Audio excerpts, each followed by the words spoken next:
Good afternoon, sir. Good afternoon.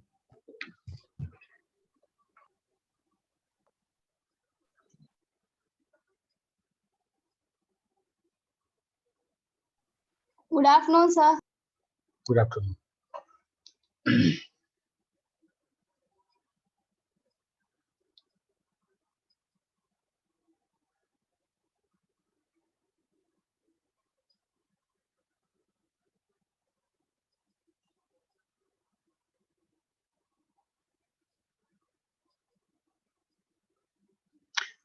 Okay, पिछले class में हम लोगों ने बात किया था सब क्यूरी का।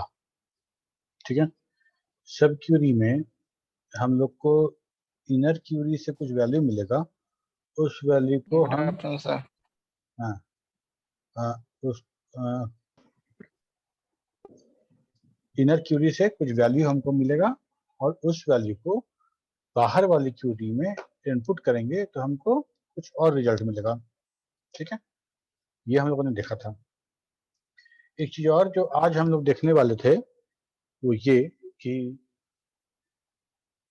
प्राइमरी की, एक टेबल का जब प्राइमरी की दूसरे टेबल में जब हम यूज करते हैं एज ए रेफरेंस, तो उस इंटीग्रिटी को बोलते हैं रेफरेंस इंटीग्रिटी, या उस की को बोलते हैं फॉरेन की। ठीक है, हम लोगों ने पिछली बार देखा था कि एम्प्लॉय टेबल पे डिपार्टमेंट आईडी हम लोग यूज कर रहे थे, डिपार्टमेंट आईडी, और डिपार्टमेंट आईडी से डिपार्टमेंट के बारे में पता चल रहा था कि 101 नंबर वाला मार्केटिंग का है, 102 नंबर वाला और डिपार्टमेंट का है, एक्सेट्रा एक्सेट्रा। ठीक है, तो ये दोनों फाइल अगर अलग अलग है, इंडिविजुअल फाइल है, और हम इसका रेफरेंस यूज कर रहे हैं और दोनों फाइल को किसी तरह कोई रिलेशन स्टैब्लिश नहीं कर रहे हैं, तब क्या होगा? तब ये हो सकता है कि हम डिपार्टमेंट फाइल में से कोई रिकॉर्ड अगर डिलीट कर रहे हैं, मतलब रिकॉर्ड डिलीट कर 104 आईडी जो है वहाँ डिपार्टमेंट आईडी 104 और डिपार्टमेंट है मार्केटिंग, कुछ भी उदाहरण के तौर पे लो, इसको हम डिलीट कर दिए, कहाँ से? डिपार्टमेंट वाले टेबल से। अब क्या होगा कि हमारा एम्प्लॉय टेबल में जिसका इसका डिपार्टमेंट आईडी 104 है, वो अब किसको रेफर करेगा? वो तो जब 104 के बारे में हम इंक्वायरी करते थे, क्यूरी करते थे, तो हमको 104 का डिटेल कहाँ से मिलता था? डिपार्टमेंट टेबल से। यस और नो? Yes, sir. ठीक है, अब तो वहां से कांटेक्ट करने का भी कोई फायदा नहीं है, वहां तो 104 नाम का कोई डिपार्टमेंट आईडी है ही नहीं है, वो तो डिलीट हो चुका है।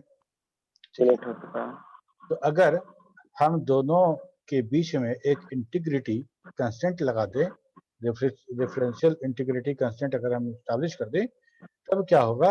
अगर हम डिलीट करेंगे तो वो डिलीट नहीं होगा, वो बताएगा कि कौन सा कंस्टेंट वायलेट हो रहा है, ये डिलीट नहीं हो सकता है। समझ में आ रही है बात? Yes, sir. अच्छा, अब हम लोग इसको करके देखते हैं एक बार।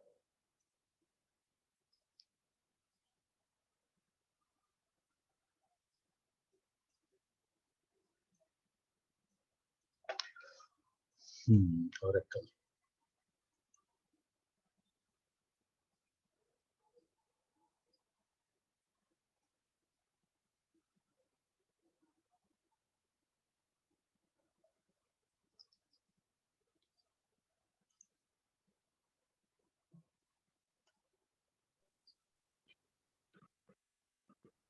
सर स्क्रीन शेयर नहीं है सर।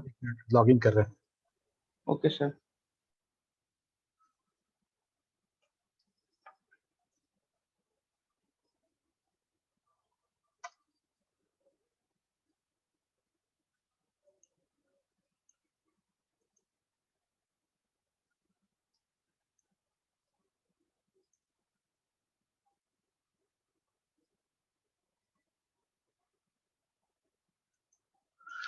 ठीक है, अब देखो यहाँ पे हम लोग बनाए हुए थे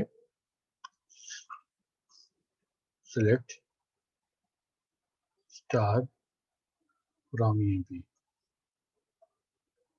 ये EMP था, DPID भी है, और यहाँ पे लिखते हैं सिलेक्ट स्टार फ्रॉम DPT, ये भी आ गया। 104 अकाउंट्स और 104 का यहाँ पे डिटेल है। अब इसको 104 को हम डिलीट करना चाहते हैं, हम इसको डिलीट करना चाहते हैं। कि कैसे रिकॉर्ड डिलीट होगा बताओ?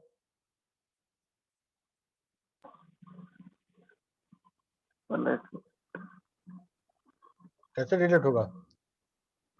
सर डिलीट तो सर ड्रॉप से होगा, लेकिन सर ये डिलीट नहीं ना हो पाएगा सर। कोशिश करते हैं, एरर आएगा, वही दिखाना चाह रहे तुमको। Yes sir. बताओ, कमांड बताओ। सर ड्रॉप और जिस टेबल को मतलब जिसको ड्रॉप करना है उसके नेम। पूरा टेबल ड्रॉप हो जाएगा, हम रिकॉर्ड को डिलीट कर देंगे। सर ड्रॉप और sir department ID where class लगा देंगे सर कि इसको डिलीट करना है फ्रॉम डिपार्टमेंट टेबल से सर। बताओ, ड्रॉप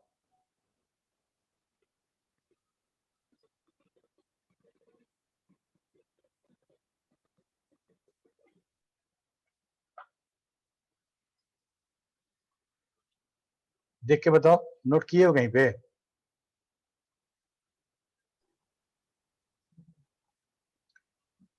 कहीं नोट है? No sir. ऐसे कैसे काम चलेगा बताओ?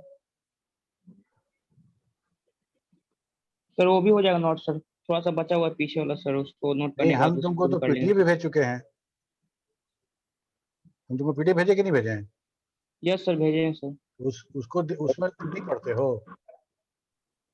सर पढ़ते हैं उसमें सर। हम लोग कैसे करते थे, हम लोग मॉडिफाई करते थे, ठीक है? जब हमको किसी टेबल को मॉडिफाई करना होता था तो कैसे करते थे बताओ?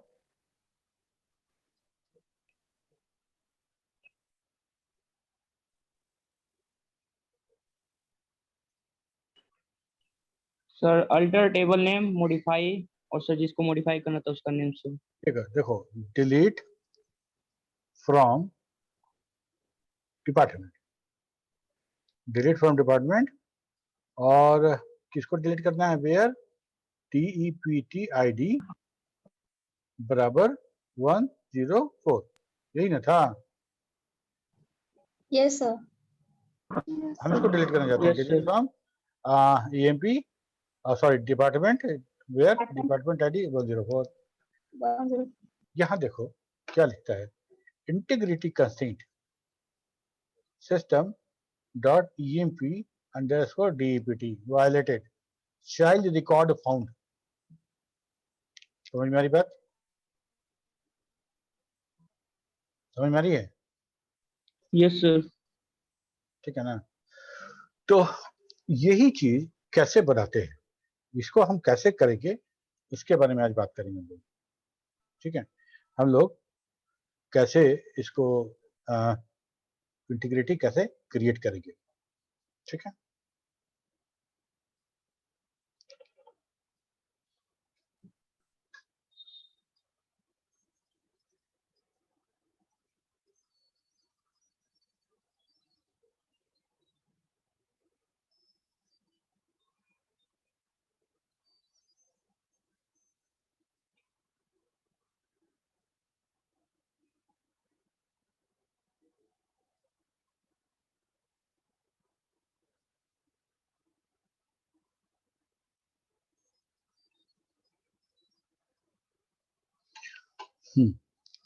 तो जैसे मान लो हम लोग एक फाइल बनाए थे, एक क्या बनाए थे हम लोग? EMP1 बनाए थे। हम लोग क्या बनाए थे? EMP1 बनाए थे। EMP1। तो EMP1 पे अगर मान लो हम एक डिपार्टमेंट टेबल अलग से बनाए और हम चाहते हैं कि उसमें हम इस तरह का रेफरेंशियल इंटीग्रिटी हम क्रिएट करें। ओके, तो हम वही करने जा रहे हैं अभी हम लोग। तो हम लोग डिपार्टमेंट टेबल ऑलरेडी बना चुके हैं। दो तरीका है, एक तो तरीका है कि फ्रेश टेबल बनाएंगे और उसमें हम लोग ये क्रिएट करेंगे, और दूसरा है कि पहले से टेबल बना हुआ है उसको अल्टर कर देंगे। तो हम लोग देखो, तो ये वाला चीज क्या नाम से EMP1 बनाया था, सिलेक्ट स्टार फ्रॉम EMP1। ठीक है, EMP1 बनाए थे और इसमें हम लोग डिपार्टमेंट आईडी रखे थे 102 101। ठीक है, दो ही रिकॉर्ड है, नो प्रॉब्लम। देख लेते हैं। तो हम लोग डिपार्टमेंट बनाए थे क्या? सेलेक्ट स्टार फ्रॉम DPT1, नहीं DPT1 नहीं बनाए थे। तो 101 102 हम डिपार्टमेंट आईडी बनाए थे। तो डिस्क्रिप्शन भी देख लें। एम्प्लॉय नंबर जो है वो varchar24 है। ओके, और हम लोग एक बार देख लें पहले वाला डिपार्टमेंट का। डिपार्टमेंट आईडी नंबर है 4 है, ये डिपार्टमेंट नंबर 3 है और ये नंबर 4 है। ओके, तो हम एक काम करते हैं,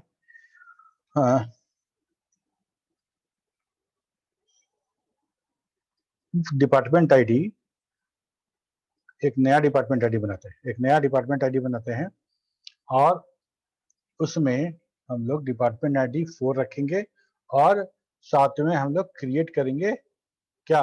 रेफरेंशियल इंटीग्रिटी। क्लियर है? लिखते हैं क्रिएट टेबल और टेबल नेम क्या देते हैं हम लोग?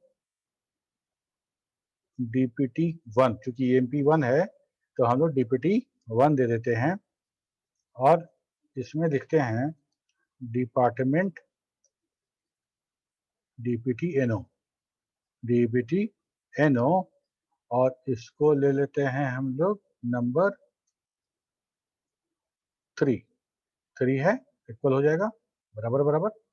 DPTNO तक ले लिए, सॉरी DPT ID है ना जी, DPT ID नंबर 3 ले लिए। इसके बाद क्या ले ले बताओ? और चूंकि ये हमारा यहाँ पे प्राइमरी की होगा तो हम इसको लिख देते हैं प्राइमरी की। ठीक, और क्या होगा? Sir department name DPT D name है ना, यहाँ लिखता है डी नेम। Yes sir. कुछ रखते हैं डी नेम, ये varchar होना चाहिए,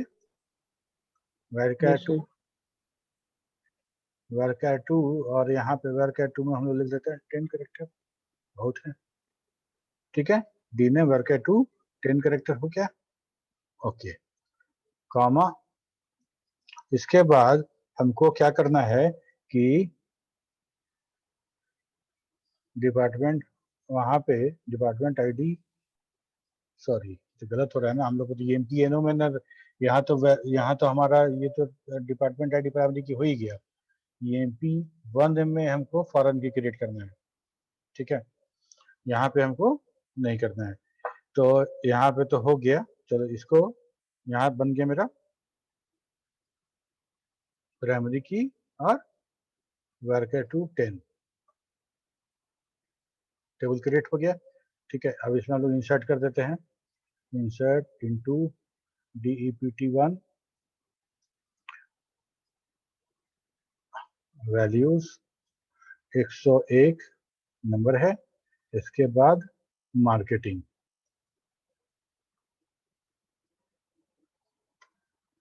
ठीक है, फिर लिखते हैं हम लोग insert into DEPT1 values 102 accounts, insert into DPT1 values 103 HR।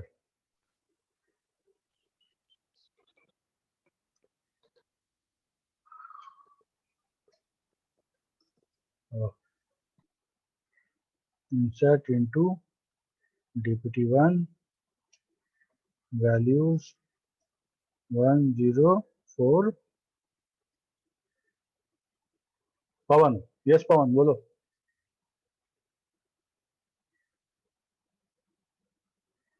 Sir ऐसे ही हो गया था sir.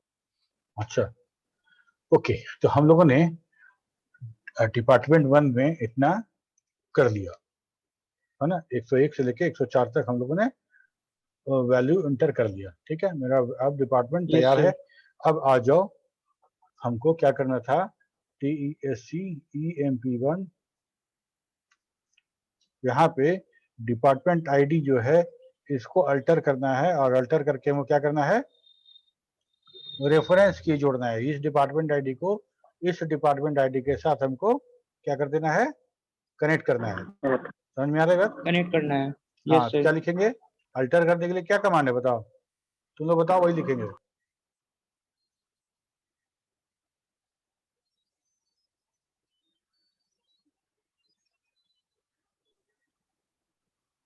Sir alter table name add alter table table name. EMP1, ठीक है। Yes sir. ऐड करना है constraint, yes sir. Add constraint, कुछ कंस्ट्रेंट का नाम दे देते हैं, EMP अंडरस्कोर EMP1 ना, ऐसा देते हैं EMP1 अंडरस्कोर DEPT1, ठीक है। फिर देखते हैं यस सर। फॉरेन की, FOREIGN, गलती है, REIGN, नीतू कुमारी, क्या हो गई तो थी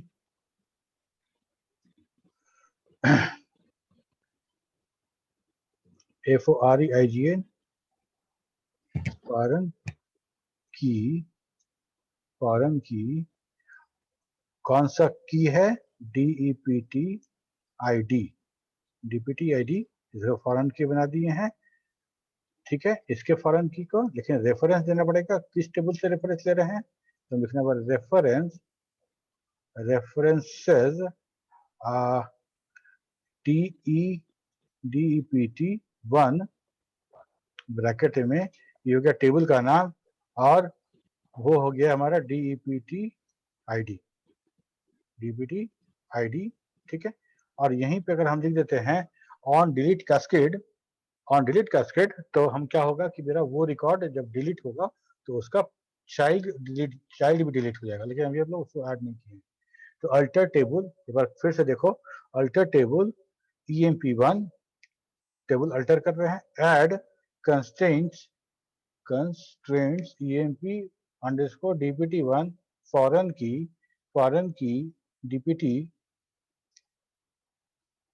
वहां स्पेस शायद नहीं होगा, खैर अब तो वहां मिटाना पड़ेगा पता, DPT, और इसके बाद हम लोग लिखते हैं references DPT1 DPT ID semicolon, table Altered हो गया।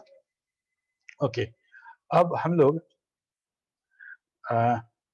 एक बार देखते हैं, सिलेक्ट स्टार फ्रॉम EMP1, तो यहाँ तो हमको 101 102 दे रहा है, 101 102 दे रहा है। अगर हमको देखना हो कि किस डिपार्टमेंट में काम करता है E01 और E02, तो कैसे देखेंगे, हमको दोनों फाइल में एक एसोसिएशन क्रिएट करना पड़ेगा, एक रिलेशन क्रिएट करना पड़ेगा, ठीक है। कैसे, देखो,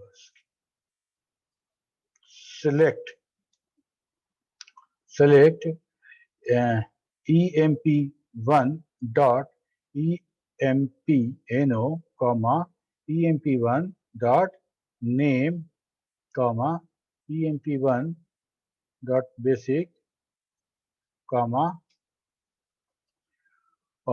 डिपार्टमेंट DEPT1 डॉट DNAME न था, DNAME, ठीक है, समझ में आ रही बात, DNAME where EMP1 dot DEPT NO ID बराबर DEPT1 डॉट DEPT ID। गौर से देखो, समझ में आ रहा है कुछ, हम दोनों टेबल को रिलेट कर रहे हैं, किस बेसिस पे, तो DEPT ID के बेसिस पे।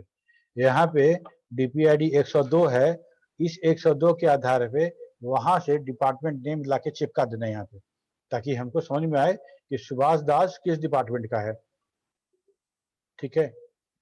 कुछ गड़बड़ है, from keyword not found where expected,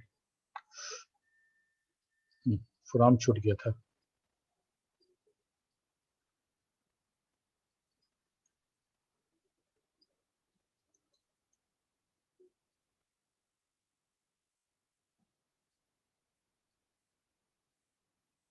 from, तो कितना डेटाबेस यहाँ यूज हो रहा है? डेटाबेस कितना यूज हो रहा है जी?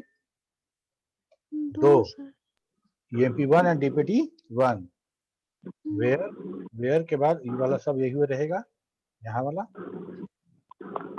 वही रहेगा, ठीक है।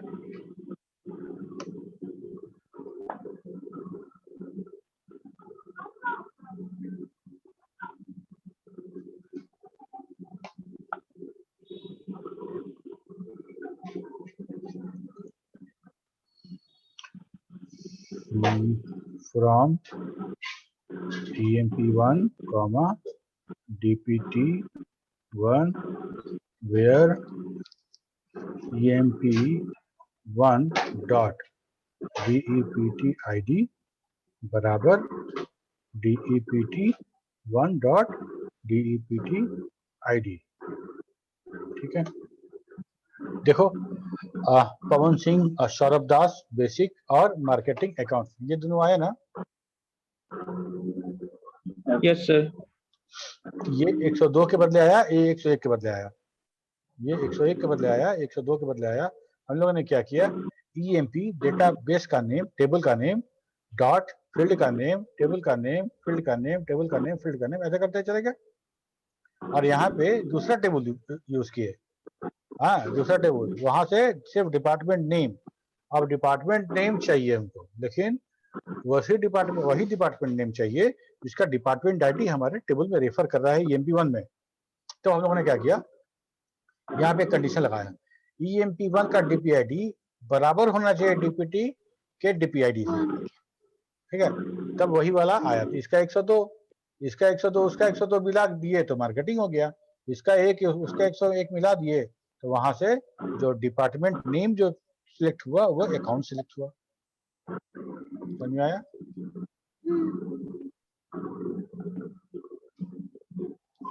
समझ में आया कि नहीं आया? नहीं आया तो और एग्जांपल देके समझा देंगे, मुझे बताओ तो कुछ समझ में आया या नहीं आया? सर ये जो कमांड आप लिखे सर, इसको और शॉर्ट नहीं हो सकता है सर? और कोई शॉर्ट ट्रिक नहीं है हाँ, इसके लिए? और शॉर्ट हो सकता है। हम लोग क्या करेंगे, जितना हम टेबल का नेम लगाए हैं, इस टेबल के नेम को एलियास क्रिएट कर सकते हैं। जैसे देखो,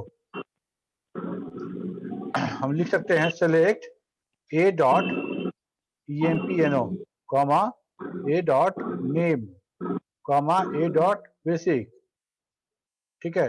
A का EMP1 का हो गया।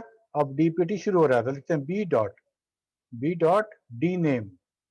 चलो मान लो कि हम एक काम करते हैं कि हम डिपार्टमेंट ID भी रख लेते हैं, D डॉट डिपार्टमेंट, वहां का डिपार्टमेंट ID, तो B dot DEPT ID comma B dot D name, B dot D name from, मान लो हम लिखते हैं EMP, कॉमा EMP1 लिखते हैं, कॉमा DPT1 लिखते हैं, और तो आगे वेयर लिखेंगे। लेकिन यहाँ पे समझ में नहीं आएगा कि हम लोग तो फ्रॉम EMP1 और DPT1 की बात कर रहे हैं, और यहाँ जितना फील्ड सेलेक्ट किए हैं वो A डॉट और B डॉट किए हैं, ठीक है। इसको हम बोलते हैं एलियास क्रिएट करना। EMP1 A, DPT1 space B, इसका क्या मतलब? मतलब EMP का एलियास A है और DPT1 का एलियास B है, तो हम A और B को EMP1 और DPT1 की तरह इस्तेमाल कर सकते हैं। इसीलिए हम लोगों ने EMP डॉट EMPNO लिख रहा था, तो हम यहाँ पे लिख रहे हैं A डॉट EMPNO। A किसकी जगह पे लिख रहे हैं? EMPNO की जगह पे, हाँ EMP1 की जगह पे लिख रहे हैं, तो ऐसा हो गया। अब यहाँ पे हमको लिखना है where A dot DEPT ID बराबर हो जाए B डॉट DEPT ID के, सेमीकोलन। आ गया? Yes, sir. तो ये हमारा हो गया कि हम किसी दो टेबल को कैसे रिलेट कर सकते हैं, कैसे इसको मास्टर फाइल को और ट्रांजैक्शन फाइल को कैसे एसोसिएट कर सकते हैं, और हम सारा का सारा इंफॉर्मेशन देख सकते हैं। ठीक है, मान लो मास्टर फाइल एक है, मास्टर फाइल बना हुआ बैंक में जब हम जाते हैं तो बनता है, ट्रांजैक्शन फाइल बनता है, और सारा का सारा ट्रांजैक्शन देखना है तो क्या करेंगे, सिलेक्ट करेंगे मास्टर फाइल में से अकाउंट नंबर, मास्टर फाइल में से मेरा नेम, मतलब ए डॉट अकाउंट होल्डर नेम, ठीक है, और इधर से बी वाला डेटाबेस में से तुम अमाउंट कर लो, डेबिट है क्रेडिट कर लो, डेट कर लो, सब कर लो, ठीक है, और लास्ट लगा दो वेयर पहल का डेटाबेस डॉट अकाउंट नंबर और दूसरे का डेटाबेस डॉट अकाउंट नंबर बराबर होना चाहिए, काम खत्म हो गया। समझ रहे बात को? Yes sir.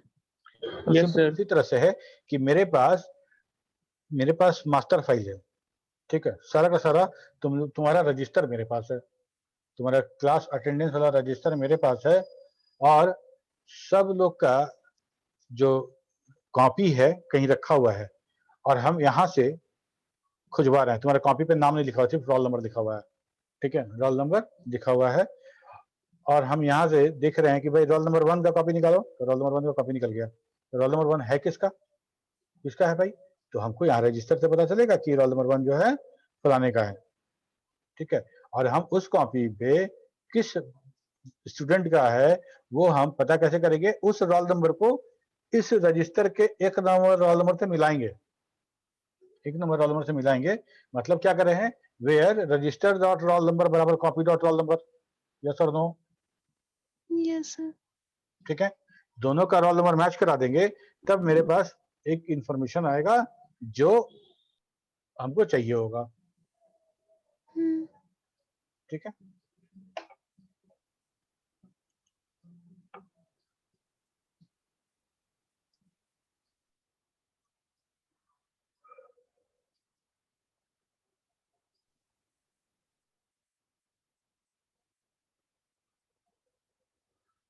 अच्छा, ग्रुप बाई फंक्शन भी तुमको दिखाए थे, ग्रुप बाई हम लगता है हम लोग शायद नहीं किए थे। ग्रुप बाई बहुत इंपॉर्टेंट है, कहाँ गया,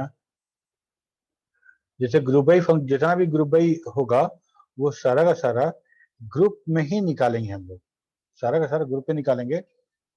जैसे हम एक मिनट दिखाते हैं तुमको,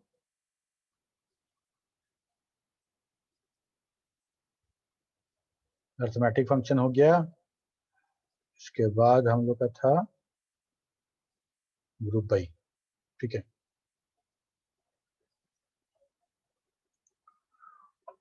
ये हम अगर बात करें कि यहाँ पे ये यहाँ कुछ और रिकॉर्ड रहेगा तो वहां पे ज्यादा रिकॉर्ड है ईएमपी में, हम लोग वहां देख सकते हैं।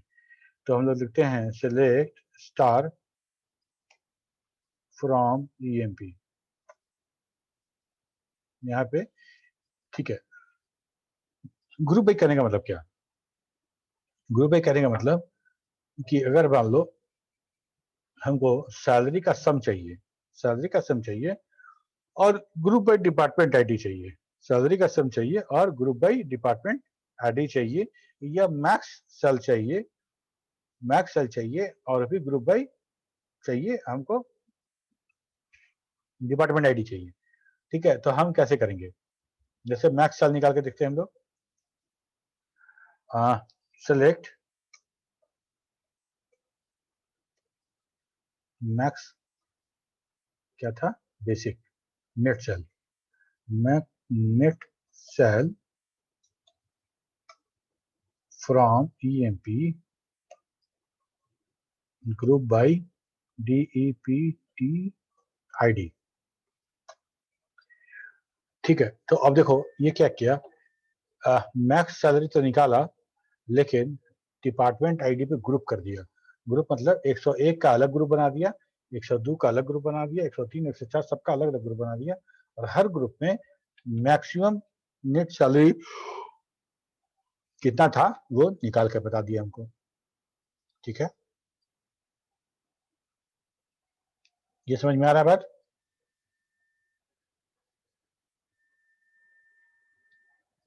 ये समझ में आ रहा है ग्रुप वाला? Yes sir. शेड नीतू, तुम लोग को नहीं समझ में आ रहा है? तो ग्रुप कहने का मतलब कि ग्रुप में ग्रुप बाई जो देंगे हम उसके हिसाब से वो काम हो जाएगा। और इसी में अगर हम ऑर्डर वाइज दे दे तो ऑर्डर वाइज दे तो क्या होगा बताओ? ग्रुप ऑर्डर वाइज देने से क्या होगा बताओ?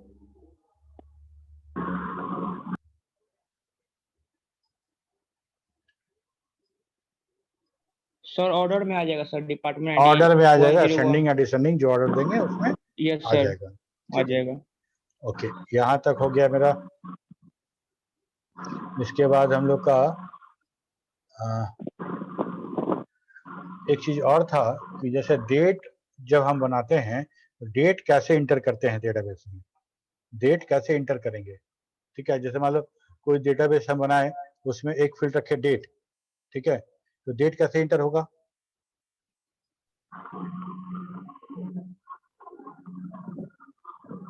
कोई डेट वाला नहीं बनाया है ना?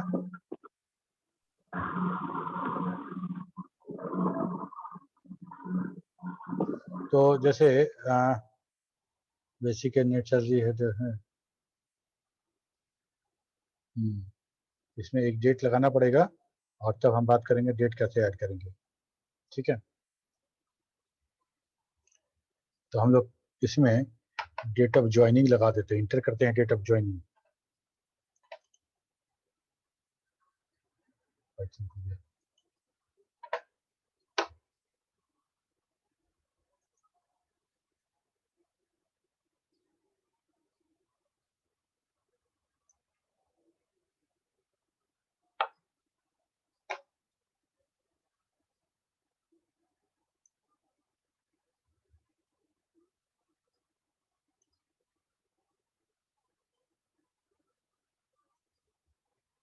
Alter table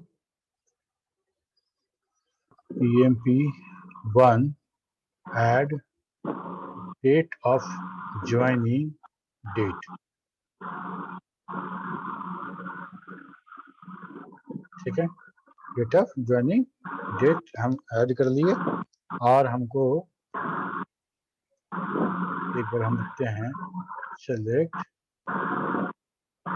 star from emp1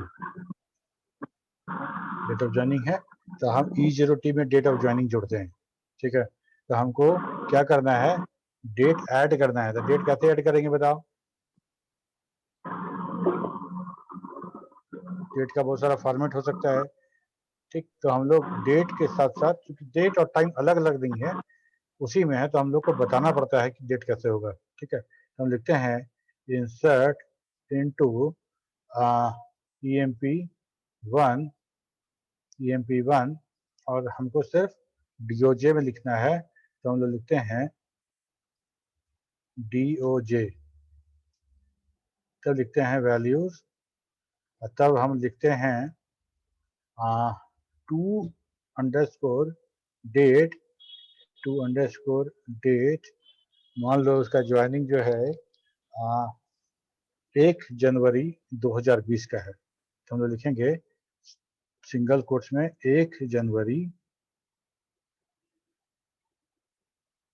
2020, इसको बंद कर देंगे। इसके बाद कॉमा में हम फॉर्मेट लिखेंगे, किस फॉर्मेट में आपने दिया है। तो हम लोगों ने दिया है DD डेट मंथ ईयर, तो हम लोगों ने दिया DD और उसके बाद हम लोगों ने दिया है मंथ, फिर हमने दिया है ईयर, YY ईयर। ईयर दे दिए, इसको बंद कर यस सर। दिए, इसको फिर बंद कर दिए। ठीक है, वैल्यूज के अंदर ये बंद हो गया और वैल्यूज वाला ये बंद हो गया। ठीक है, और ये किसका होना चाहिए, वेयर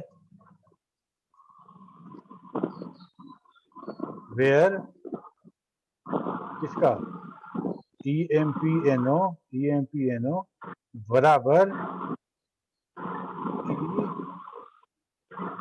जीरो नहीं है, O लिखा गया है, जी ध्यान देना, O2 E01 है, E02 लिखा गया, EMP बराबर ये 2, ठीक है। Not insert into DOJ values to date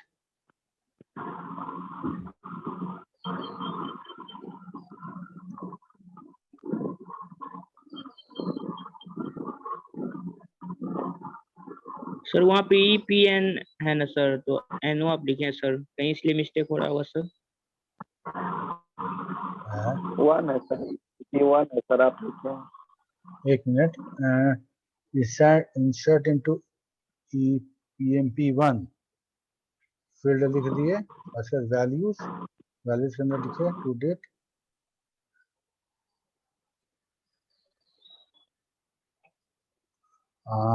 एक मिनट, इसको फिर कॉपी करते हैं। ये देखो, यहाँ से एक पैरेंथेसिस शुरू, दूसरा यहाँ शुरू, पहला यहाँ बंद हो गया, दूसरा यहाँ बंद हो गया, वेयर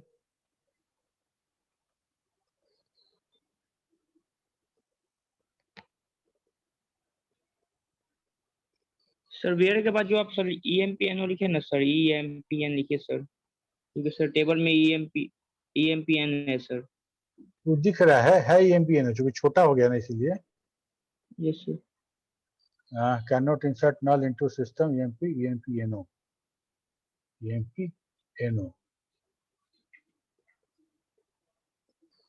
ये नया फाइल समझ रहा है कि इंटर हो रहा है, लेकिन हम लोग को करना था तो उसी पुराने वाले में, है ना। मान लो कि अच्छा, सॉरी, इंसर्ट कमांड में तो हम लोग को नया रिकॉर्ड इंटर करना होता है ना जी, पुराना रिकॉर्ड में हमको करना होता तो अपडेट करते हैं ना। कैसे करते हैं, मान लो हमको DOJ अभी जोड़ना है, कैसे जुड़ेगा?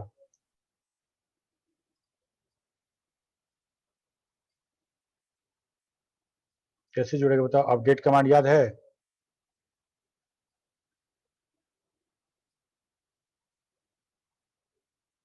किसी को नहीं याद है?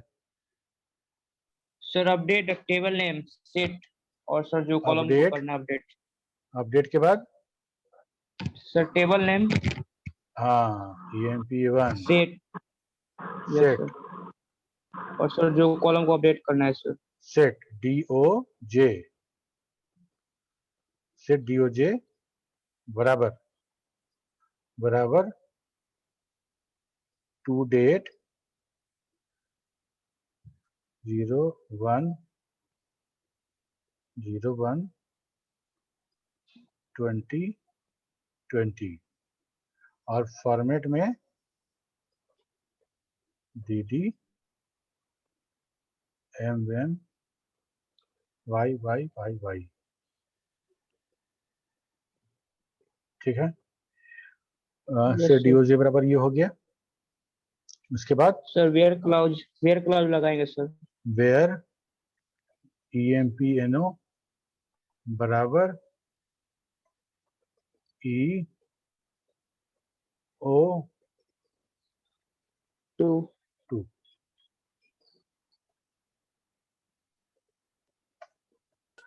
ड्रॉ अपडेटेड, ठीक है।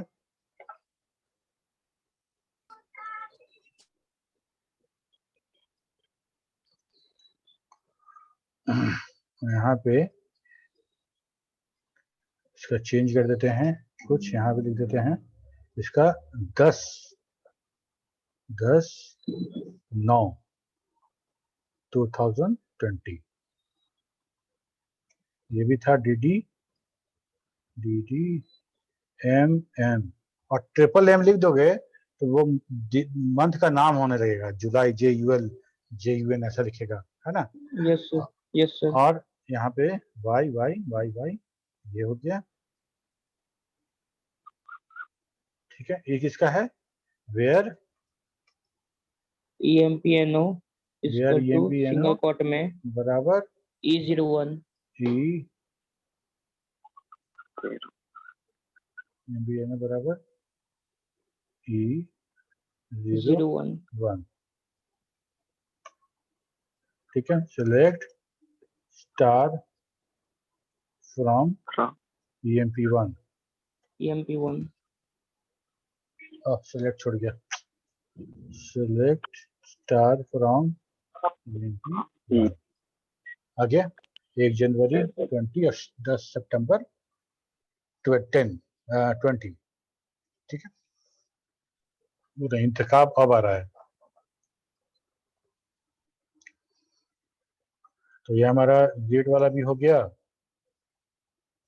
सब क्यूरी भी हो गया।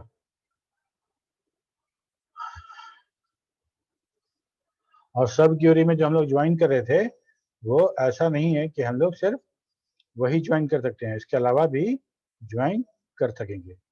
ठीक है, यहाँ तक में कुछ पूछना है तो पूछो।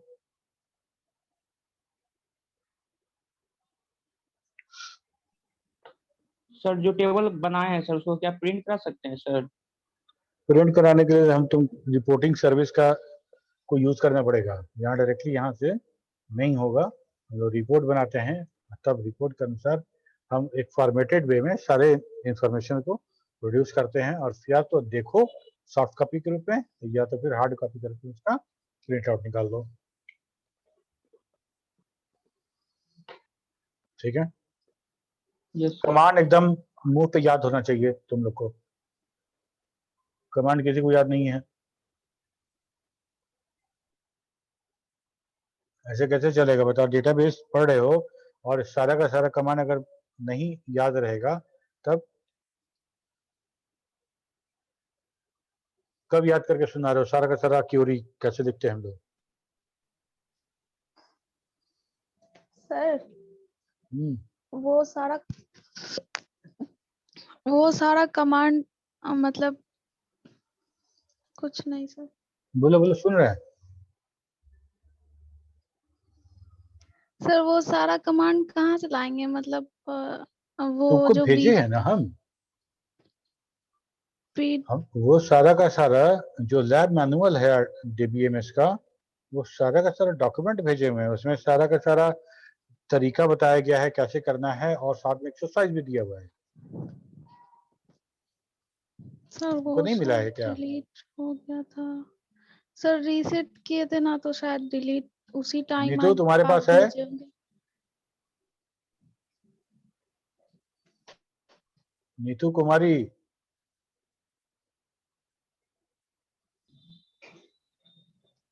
देखो ये मोबाइल लगा के कहीं घूम रही है। नीतू रिमूव कर देंगे।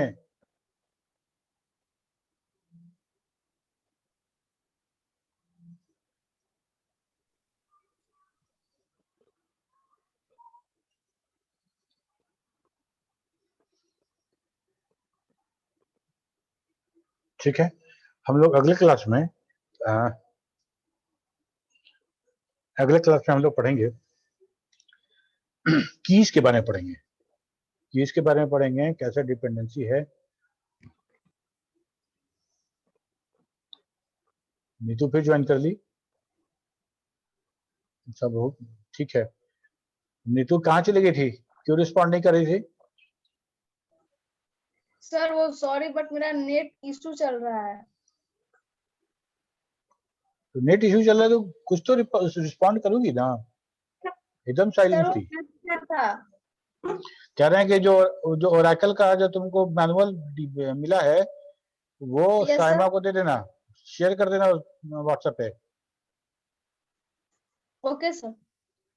ठीक है, हाँ तो हम लोग कीज के बारे में पढ़ेंगे, कौन सा फील्ड, कौन सा एट्रीब्यूट किस पर डिपेंडेंसी है उसका। तो हम लोग डिपेंडेंसी समझेंगे, डिपेंडेंसी के बाद हम लोग कीज के बारे में समझेंगे। बहुत इंपॉर्टेंट टॉपिक है, कोई लोग आप लोग मिस मत करिएगा, नहीं तो कीज का और यहीं से फिर नॉर्मलाइजेशन भी शुरू हो जाएगा हम लोग का। पूरे डेटाबेस में ये दो टॉपिक, कीज और नॉर्मलाइजेशन, ये दो बहुत इंपॉर्टेंट टॉपिक है। अगर ये रह गया तो समझिए कि डेटाबेस पूरा का पूरा आपका रह जाएगा। दोनों बहुत इंपॉर्टेंट है, क्वेश्चन के लिए भी, नेट गेट के लिए तो है ही है, और आपके यूनिवर्सिटी के लिए भी है। इसलिए अगला 2-3 क्लास बहुत इंपॉर्टेंट होगा, कोई आप लोग मिस नहीं करिएगा। ये बात अपने क्लासेस सबको बता दीजिएगा। ओके सर ये सर, ऑल ऑफ टॉपिक है या ओरेकल से सर मतलब ऐड है नहीं, सर? डेटाबेस का ये टॉपिक है, जो आप डेटाबेस का टॉपिक है। ओरेकल सर खत्म हो गया नहीं? हाँ, ओरेकल खत्म हो गया। ओरेकल में आप लोग को इतना ही था, क्यूरी और सब क्यूरीज के बारे में पता करना था, वो हम बता दिए।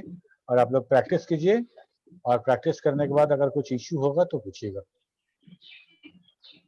सर एक क्वेश्चन था सर, इसका ओरेकल का फ्यूचर में सर कैसे यूज कर सकते हैं, किस टाइप में सर? ओरेकल में क्या कर सकते हैं? सर इसको फ्यूचर में सर किस टाइप में यूज कर सकते हैं सर? जब ओरेकल, या तो तुम डेटाबेस को अपना तुम बनाओगे, अपना जो फ्यूचर जो होगा तुम डेटाबेस में देख रहे हो, तो ओरेकल Yes, sir. तुम्हारा पूरा हैंड ऑन होना होगा। ओरेकल तुम डीबीए तक जा सकते हो, डेटाबेस एडमिनिस्ट्रेटर तक जा सकते हो, या तुम अगर सॉफ्टवेयर डेवलपर भी बनते हो तो तुमको बैकएंड में ओरेकल पे काम करना पड़ेगा। ओरेकल पे काम करना पड़ेगा। याद करो जो 3 लेवल ऑफ व्यू की बात की थी हम लोग, 3 लेवल ऑफ आर्किटेक्चर ये पढ़े सर थे, बताए थे सर इसमें। उसमें मिडिल लेयर पे प्रोग्रामर होता था जो एंड यूजर के लिए प्रोग्राम लिखता था, क्यूरी लिखता था। ठीक है, तो Yes, आप sir. एज ए प्रोग्रामर भी ओरेकल का यूज है आपको। और अगर आप उसमें करियर बनाना चाहते हैं, उसमें भविष्य बनाना चाहते हैं, तो आपके पास बहुत सा आयाम है। आप डेटाबेस जो एडमिन होता है, एडमिनिस्ट्रेटर होता है, वो आप बन सकते हैं। Yes, ठीक है, sir. Yes, तो sir. आईटी में डेटाबेस का बहुत बड़ा हाथ है, बहुत बड़ा पोर्शन जो आईटी का है डेटाबेस के हाथ में। बगैर डेटाबेस के, बगैर बैकएंड के कोई सॉफ्टवेयर आपका एग्जिस्ट ही नहीं कर सकता। डेटा परसिस्टेंसी वाला कंसेप्ट कहाँ से लाइएगा? याद है डेटा परसिस्टेंसी भूल गए?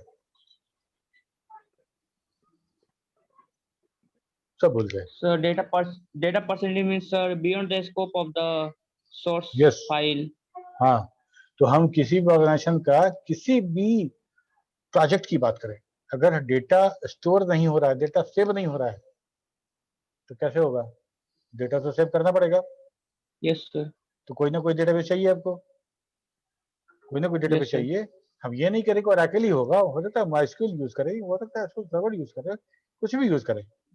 ठीक है, लेकिन बड़ा अच्छा बात यह है कि डेटाबेस का ऑलमोस्ट सारा का सारा फीचर एक जैसा है, सारा का सारा एक जैसा है, सारा का सारा कंसेप्ट एक जैसा है, सारा का सारा कीज के बारे में जो बात करते हैं वो एक जैसा है, क्यूरी जो लिखते हैं वो भी ऑलमोस्ट एक जैसा है। ठीक है, Yes, sir. तो इसीलिए कोई परेशानी नहीं है। आप जैसे मान लो तुम सी सीख रहे हो, सी Yes, सीख sir. लेने के बाद वो लूप, वो तुम्हारा डिसीजन मेकिंग, वो तो हर जगह यूज होगा। एक बार कंसेप्ट क्लियर हो गया तुम्हारा, लूपिंग क्या होता है और डिसीजन मेकिंग क्या होता है, तो किसी प्रोग्रामिंग लैंग्वेज में उसको यूज करोगे, है ना। Yes, sir. लिखने का तरीका थोड़ा इधर उधर हो सकता है सिंटैक्स Yes, बेसिस sir. पे, ठीक है, लेकिन और यहाँ एसक्यूएल में तो बहुत समानता मिलेगा तुमको। माई का स्टेटमेंट देख लो, इसका देख लो, बोलोगे तो माई वाला भी है मेरे पास, भेज देंगे, तुम देखना बहुत Yes, हद sir. तक समान रहेगा। ठीक है, चलो फिर अगले Yes, क्लास में sir. मिलते हैं हम लोग। Okay, bye bye. और Yes, sir. Thank ये you, sir. भेज देना हमको राज। सर अमित सुबह Sir. सर सेंट सर इंतखाब को ऐड करना है ना सर, लास्ट में ज्वाइन किया है सर। हाँ, तो हम जो उसको ऐड कर लिए तो ऐड हो गया। क्यों इंतखाब आज इतना लेट क्यों आए? सर उसको हम ज्वाइन करने के लिए बोले सर। काहे नहीं ज्वाइन किया था? अपने से क्या नहीं ज्वाइन किया था? आई राजेश और इंतखाब दोनों तुम लोग डीपी क्यों नहीं लगाए हो? शायमा तुम्हारा भी डीपी नहीं है। कॉलेज का नया ईमेल मिला है, इसी कारण से नहीं लगाया सर। लगा लो क्लास मत छोड़ो, बहुत प्रॉब्लम हो जाएगा फिर बाद में।